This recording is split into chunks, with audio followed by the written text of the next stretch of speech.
Selamat hari Minggu, anggota jemaat dan simpatisan GKI Karangsaru, serta para pemirsa dan pendengar siaran ibadah minggu ini. Kiranya anggota jemaat simpatisan, para pemirsa, dan pendengar siaran ibadah minggu ini selalu diliputi rasa syukur dan sukacita. Video laporan kegiatan Gerakan Kasih Karangsaru dapat disaksikan setelah tayangan ibadah selesai.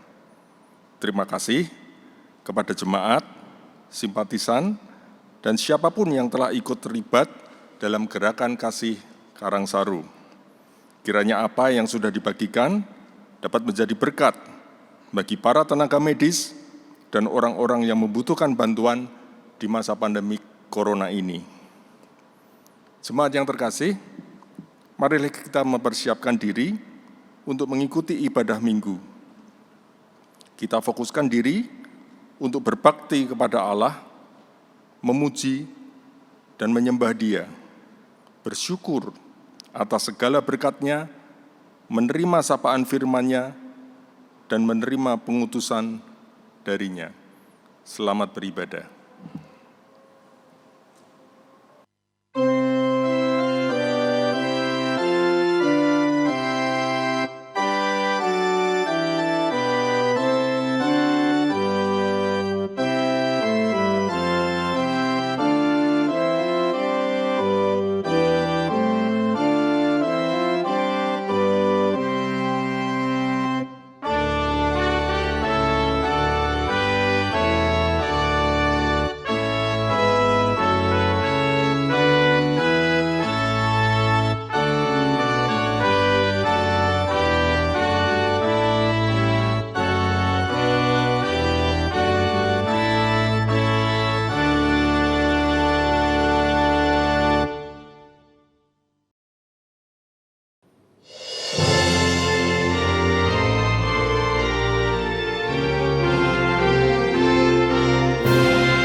Pertolongan kita ialah di dalam nama Tuhan yang menjadikan langit dan bumi.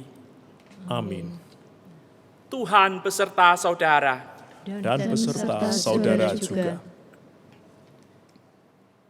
Jemaat dan simpatisan GKI Karangsaru, serta para pendengar dan pemirsa siaran ibadah minggu ini, selamat hari Minggu. Kembali kita dipersatukan sebagai umat Tuhan di dalam ibadah minggu ini. Tema ibadah kita pada minggu ini adalah jangan malas. Kita akan belajar dari apa yang tertulis di dalam surat kepada orang Ibrani pasal 5 ayat 11 sampai 14. Supaya kita tidak menjadi umat Tuhan yang malas. Malas dalam hal apa? Nanti di dalam perenungan akan firman Tuhan kita akan belajar bersama-sama. Mari saat ini saya ajak Bapak Ibu Saudara sekalian untuk menundukkan kepala, kita berdoa, kita mengaku segala dosa dan kesalahan kita kepada Tuhan. Mari kita berdoa. Bapa di surga, 1 pekan sudah kami Kau berikan kesempatan untuk menjalani perutusan kami di tengah dunia, di tengah keluarga kami, di tengah tempat kerja kami, di tengah masyarakat kami. Dan ketika kami hidup sebagai saksi-Mu di tengah dunia, kami sadar bahwa seringkali kami tidak mencerminkan kehendak Tuhan. Apa yang kami ucapkan, apa yang kami lakukan, tidak sesuai dengan apa yang Kau kehendaki. Ampuni kami ya Bapa. Hari ini kami mengaku di hadapan-Mu dan kami mohon ampun atas segala dosa kesalahan kami. Kami yakin dan percaya Engkau yang penuh dengan belas kasih, Engkau akan mengampuni dosa dan kesalahan kami, sehingga kami Kau mampukan untuk menjalani hidup yang baru, hidup terus berproses, serupa dengan Yesus Kristus Putra-Mu. Inilah permohonan kami, inilah pengakuan kami. Di dalam nama Tuhan Yesus, kami mengaku. Amin.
Bagi kita yang telah mengaku di hadapan Tuhan, Ia memberikan anugerah pengampunannya, seperti yang tertulis di dalam Injil Yohanes pasal 6 ayat 37 sampai 40.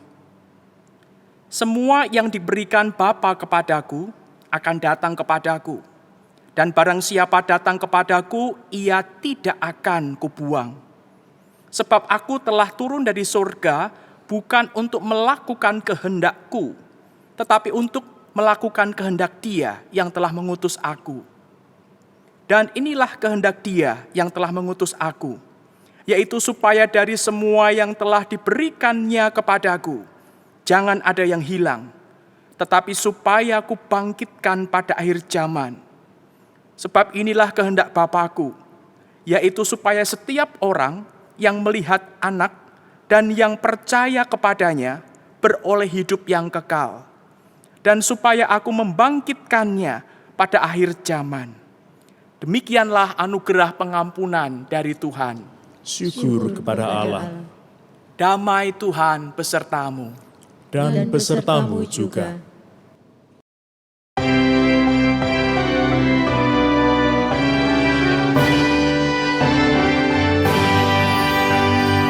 Lawanlah godaan, selalu bertekun. Tiap kemenangan kau tambah teguh. Nafsu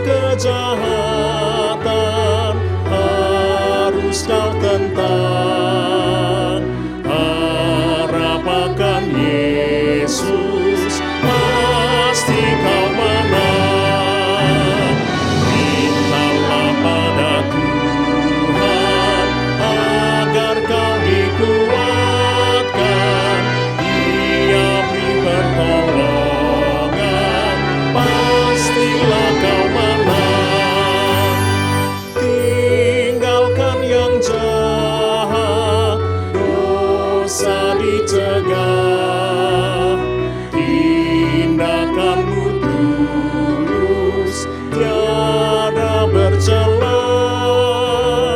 Junjung kebenaran, hidup dalam terang. Harap akan Yesus, pasti kau menang. Mintalah pada Tuhan agar kau dikuatkan. Dia beri pertolongan, pastilah kau menang.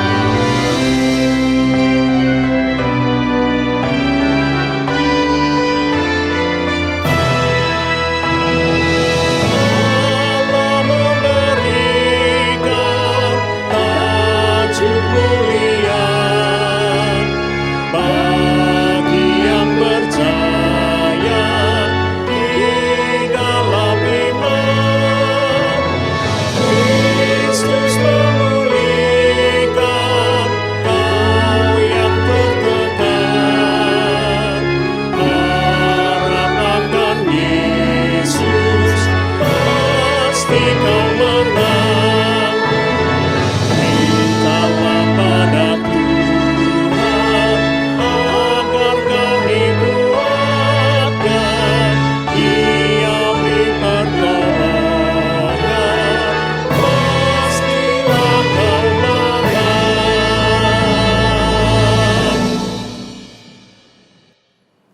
Sebelum membaca dan merenungkan firman Tuhan, mari kita berdoa mohon bimbingan pertolongan dari Roh Kudus.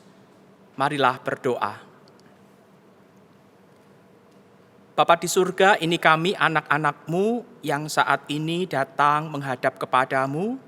Kami sungguh rindu mendengarkan sapaan firman-Mu. Firman yang akan membuat kehidupan kami semakin baik dari hari ke hari. Firman yang akan menuntun langkah hidup kami. Firman yang akan menuntun kami menjalani pesiarahan di tengah-tengah dunia ini. Sehingga kami dapat tiba di labuhan abadi bersama dengan Engkau. Inilah kami anak-anak-Mu ya Bapa. Kiranya Tuhan berkarya di dalam diri kami. Roh Kudus, terangilah akal budi kami, teduhkanlah hati kami, terangilah pikiran kami, agar kami dapat membaca, merenungkan, dan kami Kau mampukan untuk menjadi pelaku-pelaku firman Tuhan. Terima kasih Bapa atas segala berkat-Mu. Di dalam nama Tuhan Yesus kami berdoa. Amin.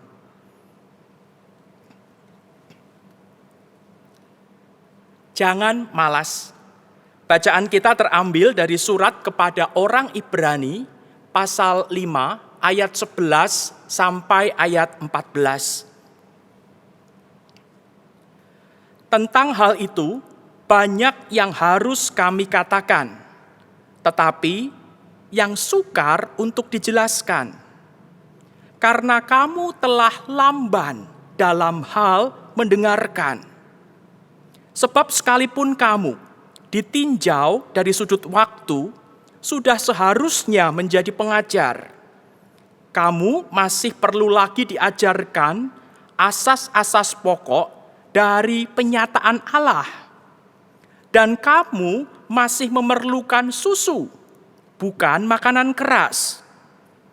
Sebab barang siapa masih memerlukan susu, ia tidak memahami ajaran tentang kebenaran. Sebab ia adalah anak kecil. Tetapi makanan keras adalah untuk orang-orang dewasa, yang karena mempunyai panca indera yang terlatih untuk membedakan yang baik daripada yang jahat. Demikianlah sabda Tuhan. Yang berbahagia ialah kita yang membaca dan merenungkan serta melakukannya. Haleluya. Haleluya, haleluya, haleluya.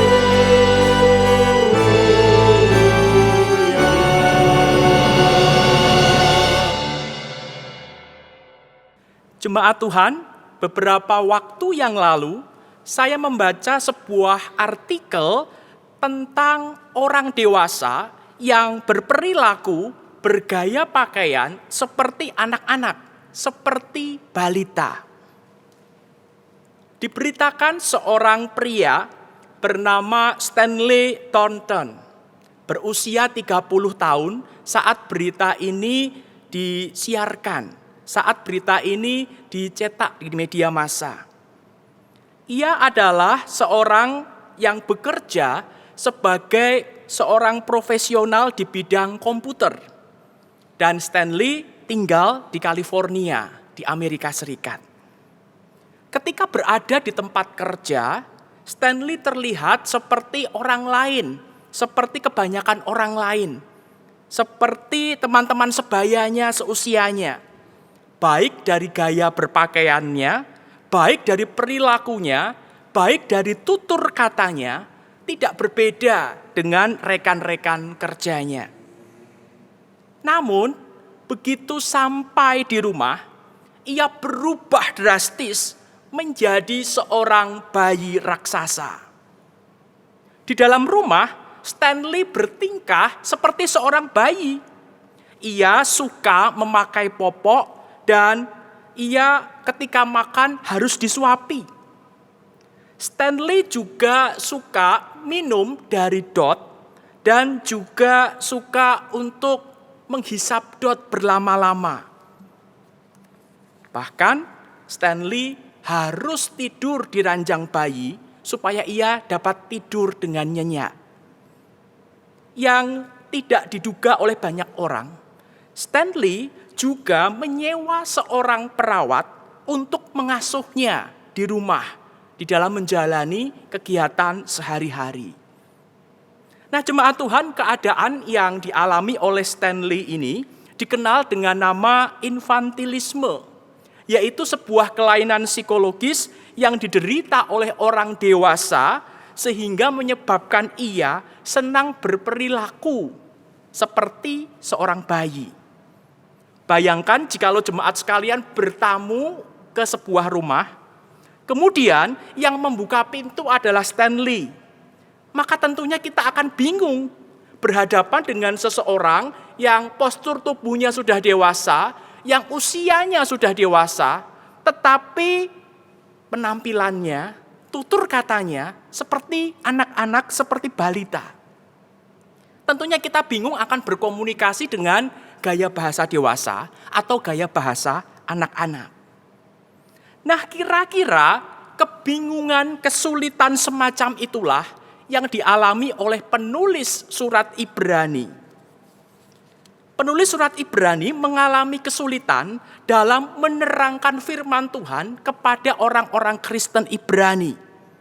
Bukan karena ia kurang pendidikan, bukan karena ia kurang pengetahuan, bukan karena dia kurang cakap di dalam berkomunikasi menyampaikan pesan, tetapi karena kerohanian orang-orang Kristen Ibrani tidak bertumbuh seiring dengan pertambahan usia kekristenan mereka.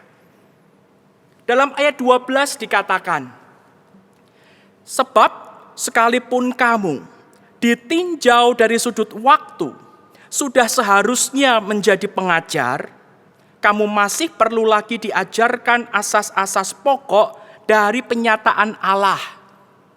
Bagian ini menyiratkan bahwa sebenarnya sebagian besar orang Kristen Ibrani sudah lama menjadi orang Kristen. Usia kekristenan mereka sudah cukup dewasa. Tetapi kedewasaan kekristenan mereka tidak diikuti dengan kedewasaan kerohanian mereka. Orang Kristen yang usia kekristenannya dan usia kerohaniannya seharusnya tumbuh seiring bersama. Ketika usia kekristenan dan usia kerohanian itu bisa bertumbuh seiring bersama, maka ia sebenarnya dapat mengajarkan hal-hal dasar tentang iman Kristen kepada orang lain, walaupun dengan cara yang sederhana. Tetapi ternyata kerohanian orang-orang Ibrani tidak bertumbuh seiring dengan pertambahan usia kekristenan mereka. sehingga mereka tidak dapat mengajarkan hal-hal mendasar tentang kekristenan kepada orang lain. Bahkan dikatakan mereka masih harus terus diajar asas-asas pokok tentang penyataan Allah. Mereka harus terus diajar tentang pengetahuan dasar mengenai iman Kristen. Dalam ayat 13, secara gamblang dikatakan bahwa kerohanian orang-orang Ibrani masih seperti anak kecil. Di dalam bahasa Yunani disebut nepios, yang berarti juga adalah bayi atau balita. Sampai di sini kita dapat menarik dua kesimpulan yang penting. Yang pertama, pertumbuhan kerohanian orang Kristen itu tidak otomatis seperti pertambahan usia kekristenannya. Orang yang usia kekristenannya sudah dewasa, sudah lama menjadi orang Kristen, belum tentu kerohaniannya juga sudah dewasa. Yang kedua, salah satu tanda kedewasaan kerohanian orang Kristen adalah mampu mengajarkan hal-hal mendasar tentang iman Kristen kepada orang lain, walaupun dengan cara yang sangat sederhana. Entah kepada anak, entah kepada keluarga, entah kepada orang-orang yang bertanya mengenai iman Kristen kepada kita. Bagaimana dengan kita saat ini? Sudah berapa lama kita menjadi orang Kristen? Adakah kerohanian kita juga terus bertumbuh menjadi dewasa? Apakah kita sudah mampu mengajarkan, menceritakan tentang hal-hal mendasar tentang iman Kristen kepada orang lain? Walaupun dengan cara yang sederhana. Hari ini Tuhan bertanya kepada kita. Hari ini Tuhan mengajak kita untuk berkaca diri. Bagaimana kondisi kerohanian kita? Sudah dewasakah? Atau justru masih kanak-kanak? Atau bahkan masih seperti bayi? Tetapi hari ini berbahagialah kita. Karena Tuhan ternyata tidak hanya sekedar bertanya kepada kita mengenai kedewasaan kerohanian kita. Tetapi hari ini melalui firman-Nya, Ia juga akan menolong kita supaya kerohanian kita bisa terus bertumbuh menjadi dewasa seiring dengan pertambahan usia kekristenan kita. Nah, bagaimana caranya agar kerohanian kita bisa terus bertumbuh menjadi dewasa? Mari kita bersama belajar dari teguran yang disampaikan oleh penulis surat Ibrani kepada orang-orang Kristen Ibrani. Di dalam bacaan kita hari ini, penulis surat Ibrani menguraikan penyebab dari tidak tumbuhnya kerohanian orang-orang Kristen Ibrani. Dalam ayat 11 dikatakan bahwa penulis surat Ibrani kesulitan untuk menjelaskan satu hal tentang pengajaran firman Tuhan. Apa sebenarnya satu hal itu? Satu hal yang ingin dijelaskan lebih lanjut oleh penulis surat Ibrani. Dari perikop sebelumnya kita bisa mengetahui bahwa penulis surat Ibrani sebenarnya ingin menjelaskan lebih lanjut tentang kedudukan Tuhan Yesus Kristus sebagai imam besar menurut peraturan Melkisedek. Tetapi pengajaran itu rupanya sangat sukar dijelaskan kepada orang-orang Ibrani karena mereka lamban dalam hal mendengar. Inilah penyebab kerohanian orang-orang Kristen Ibrani tidak bisa bertumbuh menjadi dewasa. Lamban dalam hal mendengarkan. Apa yang dimaksud dengan lamban dalam hal mendengarkan? Apakah orang-orang Kristen Ibrani memiliki masalah dalam organ pendengarannya? Apakah semua orang Kristen Ibrani memiliki masalah pendengaran? Ternyata tidak. Lamban mendengarkan berarti malas memperhatikan dan malas berpikir, dengan sengaja tidak mau memperhatikan dan tidak mau berpikir. Sehingga sudah dijelaskan dengan cara atau metode apapun juga, tetap tidak bisa mengerti karena memang mereka tidak mau berusaha untuk mengerti. Pengajaran tentang kedudukan Yesus Kristus sebagai imam besar menurut peraturan Melkisedek memang bukan pengajaran yang mudah untuk dipahami. Untuk dapat memahami, untuk dapat mengerti, dibutuhkan usaha dari para pendengar dalam bentuk keaktifan dalam berpikir. Rupanya orang-orang Ibrani selama ini ketika mendengar pengajaran firman Tuhan, mereka mendengarnya secara pasif. Mereka tidak mau secara aktif berpikir, menganalisa, mengupas, mendalami firman Tuhan. Seharusnya ketika orang Ibrani yang sudah lama menjadi Kristen mendengar pengajaran tentang Yesus Kristus sebagai imam besar menurut peraturan Melkisedek, sambil mendengarkan pengajaran itu, sambil mendengarkan pengajaran yang disampaikan, seharusnya pikiran mereka aktif untuk menganalisa, mengupas, memahami pengajaran itu. Imam di dalam tradisi Yahudi itu harus keturunan dari suku Lewi. Tuhan Yesus bukan dari keturunan suku Lewi, tetapi Tuhan Yesus berasal dari keturunan suku Yehuda. Nah, bagaimana mungkin Tuhan Yesus bisa memiliki kedudukan sebagai imam besar kalau dia bukan berasal dari keturunan suku Lewi? Mana bisa? Bisa saja, karena di dalam perjanjian lama ada satu tokoh yang bernama Melkisedek. Dia disebut sebagai Raja Salem dan dia juga disebut sebagai Imam Allah yang Maha Tinggi. Melkisedek pasti bukan dari suku Lewi, karena Melkisedek hidup jauh sebelum ada 12 suku Israel. Jadi Tuhan Yesus memiliki kedudukan sebagai imam besar menurut peraturan Melkisedek. Itu adalah Kristus memiliki kedudukan imam besar bukan karena keturunan suku Lewi, tetapi karena perkenan dari Allah. Sebagaimana Allah memperkenan Melkisedek dan menyebut Melkisedek sebagai imam Allah yang Maha Tinggi. Jemaat Tuhan, tetapi pada kenyataannya saat itu, pada saat surat Ibrani dituliskan, orang-orang Ibrani tidak mau ikut berusaha memahami, menganalisa pengajaran yang mereka dengar seperti yang baru saja kita lakukan.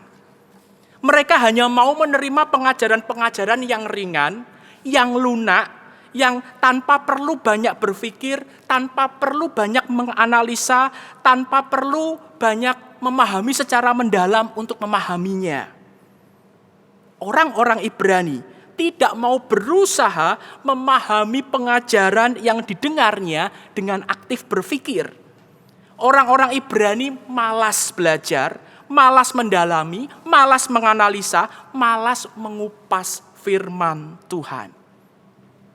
Akibatnya, penulis surat Ibrani sebagai seorang pengajar mengalami kesulitan ketika hendak mengajak orang-orang Ibrani untuk membahas lebih lanjut, lebih dalam mengenai pengajaran-pengajaran yang membutuhkan keaktifan berpikir di dalam memahaminya. Bukankah gejala semacam ini juga sering menjangkiti orang-orang Kristen masa kini? Banyak orang Kristen yang berkata, hari Senin sampai hari Sabtu, tubuh kita sudah lelah, pikiran kita sudah terkuras untuk mengurus keluarga, untuk mengurus pekerjaan. Kalau hari Minggu itu maunya ya mengistirahatkan badan dan mengistirahatkan pikiran. Jadi kami lebih senang mendengarkan khotbah-khotbah pengajaran-pengajaran yang ringan-ringan saja, yang tidak terlalu berat, yang tidak terlalu memeras pikiran, yang tidak perlu membutuhkan analisa yang mendalam. kalau mau bahas firman Tuhan yang mendalam, ya di kegiatan PA saja atau kegiatan persekutuan wilayah. Tetapi pada kenyataannya tidak pernah datang PA, tidak pernah datang persekutuan wilayah. Nah, dengan pemahaman dan sikap yang semacam itu, maka tidak heran jikalau kerohanian orang-orang Kristen masa kini banyak yang tidak bertumbuh menjadi dewasa. Justru ketika hari Minggu kita datang di gereja, mendengarkan khotbah, sebenarnya kita sedang dibantu, sebenarnya kita sedang dituntun untuk dapat bersama-sama berpikir, menganalisa firman Tuhan, mendalami firman Tuhan, agar kerohanian kita terus bisa bertumbuh menjadi dewasa. Penulis surat Ibrani menjelaskan hal ini dengan menggunakan satu penggambaran yang unik. Firman Tuhan digambarkan sebagai makanan. Berdasarkan teksturnya, makanan itu ada yang teksturnya lembut, ada yang teksturnya keras. Firman Tuhan tentang dasar-dasar iman Kristen dan pengajaran-pengajaran lainnya yang tidak membutuhkan analisa yang mendalam digambarkan sebagai makanan yang lunak, sangat lunak, atau bahkan cair, yaitu susu. Susu dan makanan lunak diperuntukkan bagi bayi atau anak-anak agar organ pencernaan mereka tidak terganggu karena organ pencernaan mereka belum siap menerima makanan keras. Dengan demikian, firman Tuhan tentang dasar-dasar iman Kristen dan pengajaran-pengajaran lain yang tidak membutuhkan analisa yang mendalam, terutama diberikan kepada orang-orang yang baru percaya, orang-orang yang baru saja menerima Yesus sebagai Tuhan dan Juru Selamatnya. Firman Tuhan dan pengajaran-pengajaran yang membutuhkan analisa yang mendalam, membutuhkan keaktifan berpikir ketika mendengarkannya, digambarkan sebagai makanan keras. Makanan keras diperuntukkan dan dibutuhkan oleh orang dewasa karena organ pencernaannya sudah siap menerima dan mengolah makanan keras itu. Dengan demikian, firman Tuhan, pengajaran-pengajaran yang membutuhkan analisa yang mendalam diperuntukkan dan dibutuhkan oleh orang-orang yang sudah lama menjadi Kristen agar kerohaniannya menjadi dewasa. Untuk memahami dan memperjelas tentang penggambaran ini, saat ini saya akan bertanya kepada anggota jemaat GKI Karangsaru, pasangan suami istri, yang keduanya berprofesi sebagai dokter, melayani Tuhan dengan profesi sebagai dokter. Pertama-tama saya akan sapa terlebih dahulu. Selamat pagi Dr. Daniel dan Dr. Lani. Selamat pagi Bu Suang. Bagaimana kabarnya? Puji Tuhan, kita semua dalam keadaan baik. Kami terus mendoakan para dokter dan tenaga medis yang berjuang di garis depan untuk menghadapi pandemi corona ini. Syukur jikalau Dr. Daniel dan Dr. Lani dalam keadaan baik. Kiranya Tuhan terus menyertai agar Dr. Daniel dan Dr. Lani terus bisa melayani Tuhan. Amin. Dr. Daniel dan Dr. Lani, hari ini bacaan kita berbicara tentang kedewasaan dan jenis makanan. Nah, kami ingin tahu dari sisi medis, mengapa bayi dan anak-anak kecil hanya dapat menerima susu dan makanan yang lunak? Bayi dan orang dewasa kan berbeda sistem pencernaannya. Bayi belum punya gigi sehingga tidak bisa makanan keras. Dan juga saluran pencernaan bayi masih belum sempurna sehingga pada awal-awal kehidupan dia tidak mampu untuk mengolah makanan keras. Dan apa yang akan terjadi ketika anak kecil atau bayi diberi makanan keras? Ya, yang terjadi kalau diberi makanan keras dia akan diare karena pencernaannya belum siap. Demikian juga ada kemungkinan ususnya jadi buntu, sehingga harus dilakukan tindakan yang lebih serius untuk menyelesaikan masalah itu.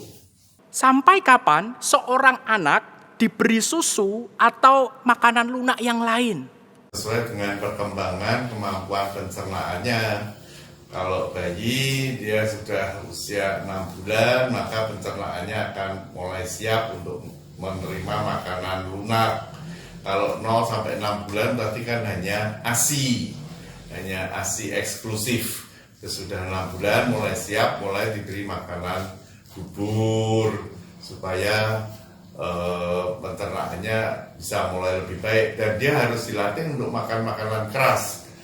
Mengapa seorang secara bertahap perlu diberikan makanan yang keras? Rahang juga tidak akan berkembang. Kalau dia hanya makan lunak terus, maka rahangnya juga nggak mau berkembang. Kita sering mendengar bahwa ketika mengunyah makanan, sebaiknya dikunyah minimal 32 kali sampai makanan benar-benar hancur, halus, dan lumat. Bukankah dengan demikian, sebaiknya kita yang sudah dewasa ini juga hanya makan makanan yang lunak saja? Toh ketika makan makanan yang keras, harus dikunyah puluhan kali sampai hancur, halus, dan lumat. Kalau dewasa, makannya lunak saja nggak akan kenyang. Dan tidak akan memenuhi gizi seorang dewasa. Dan orang dewasa itu butuh makanan berserat untuk membantu pencernaannya. Kalau semuanya lunak, kan tidak ada seratnya ya. Betul. Apa akibatnya jika seseorang dari kecil sampai dewasa hanya mau makan makanan yang lunak saja? Ya, dia tidak akan tercukupi kecukupan gizinya. Karena seseorang makin dewasa memerlukan makin banyak gizi dan perlu variasi makanan, bukan hanya makanan yang cair yang gampang dicerna, tapi mulai butuh serat untuk melatih dari pencernaannya, dan supaya enzim-enzim juga harus cukup sehingga pencernaannya ya akhirnya lebih baik. Apakah berarti orang dewasa tidak perlu makanan yang lunak? Ya, orang dewasa kan mulai makan dari yang lunak sampai yang keras, ya, tidak hanya makanan keras saja. Jadi mulai variasi. Kita juga bisa makan bubur, tapi kalau kita makan bubur terus juga lemes. Jadi perlu variasi makanan, yang lunak sampai yang keras. Terima kasih atas informasi yang diberikan kepada kami. Kiranya Tuhan memberkati keluarga, karya, dan pelayanan Dr. Daniel serta Dr. Lani. Amin, amin. Jemaat Tuhan, penjelasan dari sudut pandang medis mengenai peruntukan makanan lunak dan makanan keras sangat membantu kita untuk memahami penggambaran yang dipakai oleh penulis surat Ibrani. Makanan keras memang diperuntukkan bagi orang dewasa, dan ternyata makanan keras itu merupakan kebutuhan bagi orang dewasa. Orang Kristen yang sudah lama menjadi Kristen memang sudah waktunya menerima makanan keras, menerima pengajaran-pengajaran yang membutuhkan keaktifan berpikir dan analisa yang mendalam. Orang-orang yang sudah lama jadi Kristen tetapi hanya mau menerima pengajaran-pengajaran yang tidak membutuhkan keaktifan dalam berpikir dan tidak membutuhkan analisa yang mendalam, maka akan mengalami masalah dalam pertumbuhan kerohaniannya. Orang dewasa butuh makanan keras karena orang dewasa butuh serat. Orang dewasa butuh makanan keras karena organ pencernaannya telah siap mencerna. Jika kebutuhan serat tidak terpenuhi, maka akan muncul berbagai masalah kesehatan. Orang Kristen yang sudah dewasa butuh makanan keras, butuh pengajaran tentang firman Tuhan yang mendalam. Karena orang Kristen yang dewasa sudah diberi bekal oleh Allah dengan akal budi yang diperbaharui di dalam Yesus Kristus, sehingga seharusnya mampu memahami, menganalisa, mendalami pengajaran-pengajaran yang membutuhkan keaktifan pikiran.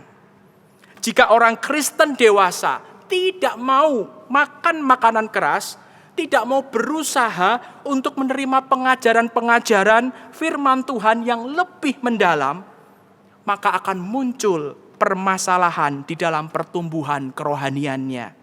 Kerohaniannya tidak akan bertumbuh. Hari ini kita belajar dua hal penting. Yang pertama adalah tentang pertumbuhan kerohanian orang Kristen. Pertumbuhan kerohanian orang Kristen itu tidaklah otomatis seperti pertambahan usia kekristenan seseorang. Orang yang sudah lama menjadi Kristen belum tentu kerohaniannya bertumbuh menjadi dewasa. Dan salah satu tanda kedewasaan kerohanian seseorang adalah mampu mengajarkan hal-hal yang mendasar tentang iman Kristen kepada orang lain, walaupun dengan cara yang sangat sederhana, entah itu kepada anak, keluarga, dan orang-orang di sekitar yang bertanya tentang dasar-dasar iman Kristen kepada kita.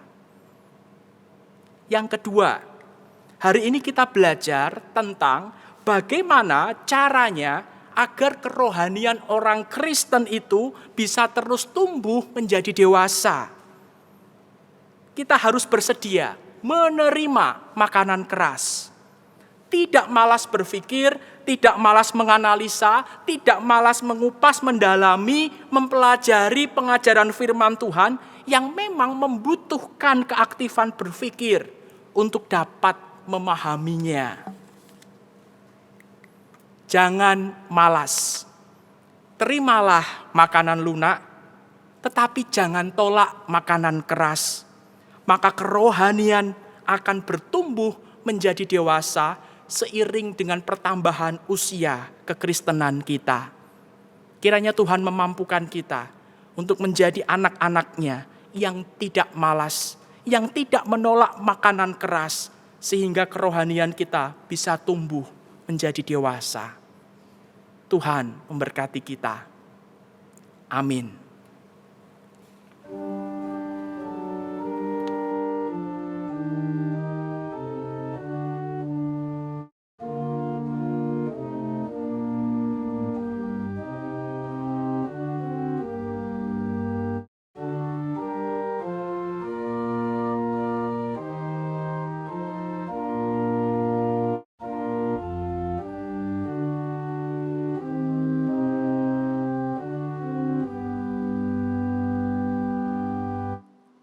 Jemaat Tuhan, marilah kita ungkapkan pengakuan iman kita dengan mengucapkan pengakuan iman rasuli yang berbunyi demikian. Aku percaya kepada Allah Bapa yang Maha Kuasa, Khalik langit dan bumi, dan kepada Yesus Kristus, Anaknya yang tunggal Tuhan kita, yang digandung daripada Roh Kudus, lahir dari anak darah Maria, yang menderita sengsara di bawah pemerintahan Pontius Pilatus, disalibkan, mati dan dikuburkan, turun ke dalam kerajaan maut. Pada hari yang ketiga, bangkit pula dari antara orang mati, naik ke surga, duduk di sebelah kanan Allah, Bapa yang Maha Kuasa, dan dari sana Ia akan datang untuk menghakimi orang yang hidup dan yang mati. Aku percaya kepada Roh Kudus, gereja yang kudus dan am, persekutuan orang kudus, pengampunan dosa, kebangkitan orang mati, dan hidup yang kekal. Amin. Jemaat Tuhan, beberapa waktu ini saya menerima banyak pertanyaan dari jemaat. Kapan kita akan kembali mengadakan ibadah tatap muka? Memang banyak di antara kita yang memiliki kerinduan untuk bisa kembali beribadah di gedung gereja. Saat ini, gereja tengah bersiap dengan cermat, memperhatikan protokol kesehatan, sehingga pada waktunya nanti kita dapat kembali beribadah bersama di gedung gereja. Kapan waktunya? belum dapat dipastikan. Tetapi yang pasti, marilah kita terus berdoa agar pandemi corona ini segera berlalu. Agar kota Semarang ini tidak lagi masuk dalam zona merah, tetapi menjadi zona hijau. Sehingga kita dapat beribadah lagi bersama-sama di gedung gereja. Dan gereja tidak menjadi tempat penularan virus corona. Mari kita berdoa, kita mohon kepada Tuhan.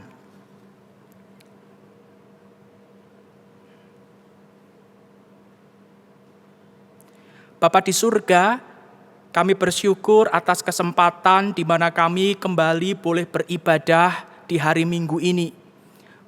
Baik kami yang beribadah sendiri di rumah di tempat kami masing-masing, maupun kami yang beribadah bersama dengan sanak saudara kami.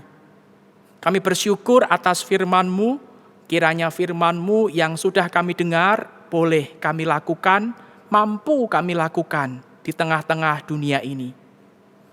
Bapa, saat ini kami berdoa bagi perkembangan dunia di tengah-tengah pandemi virus corona.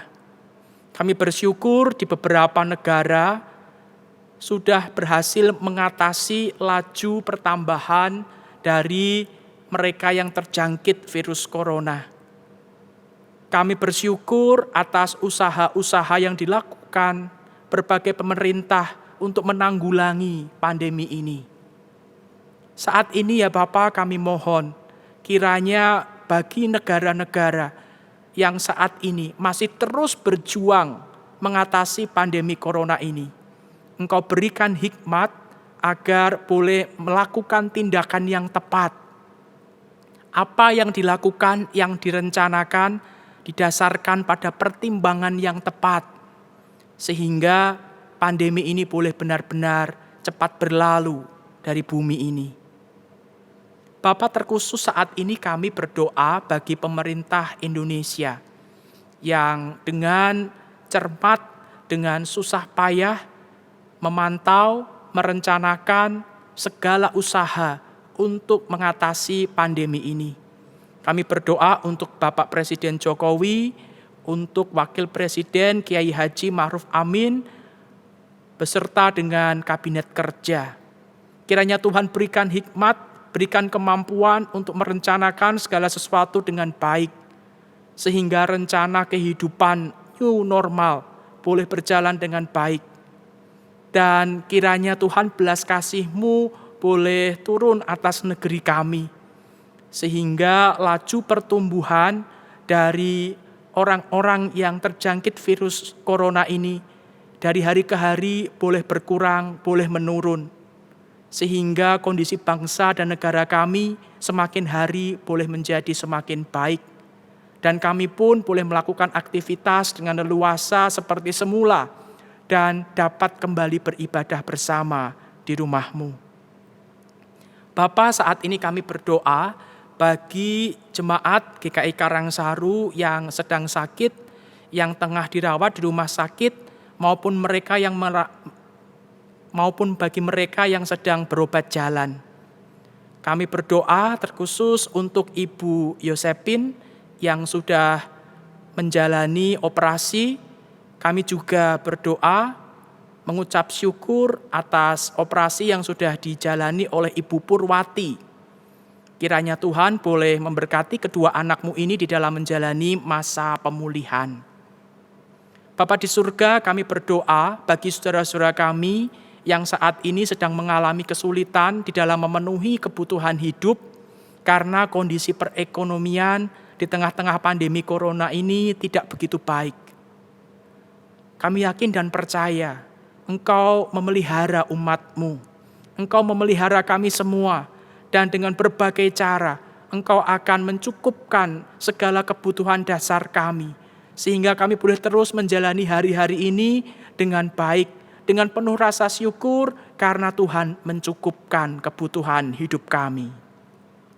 Inilah permohonan kami ya Bapa, yang kami naikkan kepadamu di dalam nama Tuhan Yesus Kristus yang mengajar kami berdoa. Bapa kami yang ada di surga, dikuduskanlah namamu, datanglah kerajaan-Mu, jadilah kehendak-Mu di bumi seperti di surga.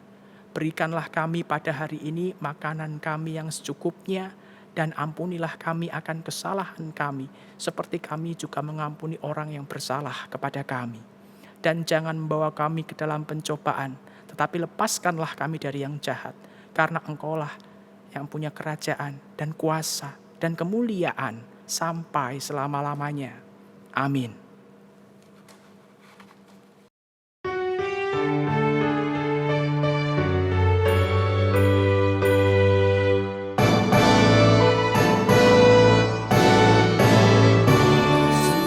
Inginkah engkau lakukan hal besar? Jangan tunggu tiba saatnya. Kini tugasmu kerjakan dengan baik benar. Jadilah suluh dunia. Jadilah suluh dunia. Jadilah suluh dunia. Mungkin ada yang terhibur karena sinarnya. Jadilah suluh dunia. Aku dapat mengenyahkan awan yang gelap bagi hati susah dan resah. Kan dirasakannya penghiburan yang sedap.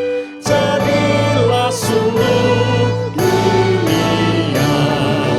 Jadilah suluh dunia. Jadilah suluh dunia. Mungkin ada yang terhibur karena sinarnya. Jadilah suluh dunia.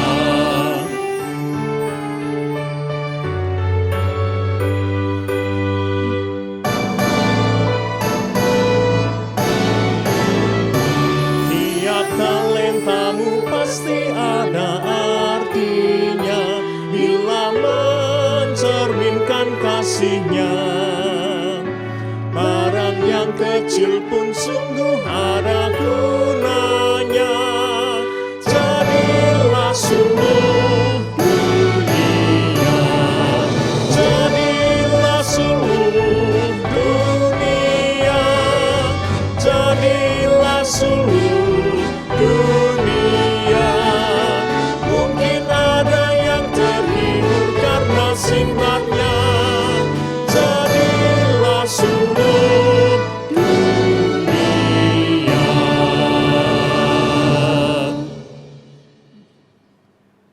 Marilah kita mengarahkan hati kepada Tuhan, kita mohon berkat-Nya untuk kita dimampukan melanjutkan pesiarahan kita di tengah-tengah dunia ini. Mari kita mohon berkat Tuhan.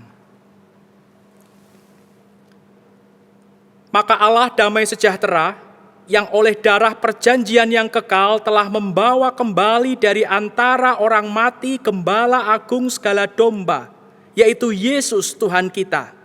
Kiranya memperlengkapi kamu dengan segala hal yang baik untuk melakukan kehendak-Nya dan mengerjakan di dalam kita apa yang berkenan kepadanya oleh Yesus Kristus. Bagi Dialah kemuliaan sampai selama-lamanya. Amin.